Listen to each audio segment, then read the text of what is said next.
Dude, Hey, what's up? what you reading? The Bible. You reading the Bible? Yeah. Dude, why are you reading the Bible? For class? No, I just... Okay, so you're just reading the Bible. You're just sitting here in a coffee shop in the 21st century using state-of-the-art technology to read ancient myths for no reason whatsoever. Well... Tell me something. Are you one of those super religious people who thinks Jesus actually rose from the dead?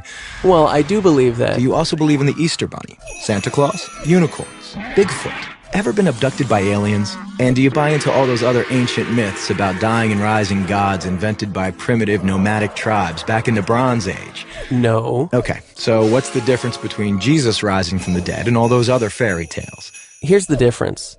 My belief in the resurrection of Jesus is rational. It's based on historical facts. Facts? What facts? Well, first, Jesus died by crucifixion. Whoa, hold on. We don't even know if Jesus existed. Why should I believe your facts? Well, because the 5 facts I'm going to give you are backed by so much historical evidence that most professional critical scholars who study the subject accept them as true. That includes skeptical atheist scholars. Okay, so Jesus was a guy who actually existed and then got himself killed. So what? That's the first fact. Second, his disciples were convinced that he rose from the dead and appeared to them. Third, Paul, a sworn enemy of the early Christians, suddenly became a Christian. Fourth, Jesus' skeptical brother James also became a Christian. And fifth, the tomb where they put Jesus' body was empty. And those are well-established historical facts. Right, but you can't just leave it there.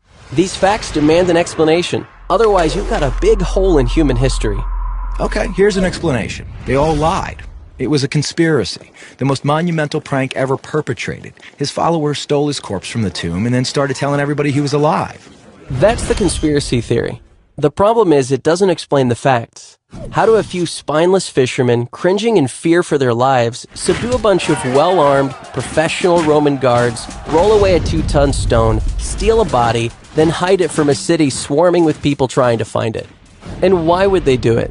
The disciples had absolutely nothing to gain by lying about Jesus' resurrection. In fact, they were persecuted, and we have good historical evidence that 5 of them were martyred because of their claim that Jesus rose from the dead. Apparently not a single one of them ever recanted. People don't willingly die for something they know isn't true. They were there. They knew whether it was true or not. All right, another theory. The disciples thought they saw Jesus alive after he died, but it was just wishful thinking. They were stressed and just kind of hallucinated. The hallucination theory also lacks explanatory power. 500 witnesses saw Jesus at the same time, and the disciples touched him. Psychologists have shown that hallucinations don't work like that, nor does this explain the empty tomb. Okay, look, maybe there's some other explanation, but the bottom line is dead people stay dead. Rising from the dead would be a supernatural event, a miracle, and science has proven that miracles don't happen. Oh, really? When did that happen? I don't know. I just kind of heard it somewhere. Science has not disproven miracles. In fact, that would be impossible. Why? Science deals exclusively with natural phenomena, physical matter and material processes, right? Yeah. But a miracle, by definition, is not a natural phenomenon. It's supernatural. So a supernatural event would lie outside the boundaries of science. It's logically impossible for science to throw out any hypothesis that lies outside its boundaries. why have I never heard this stuff before? I don't know. Maybe because it's scary? Scary? Yeah. As long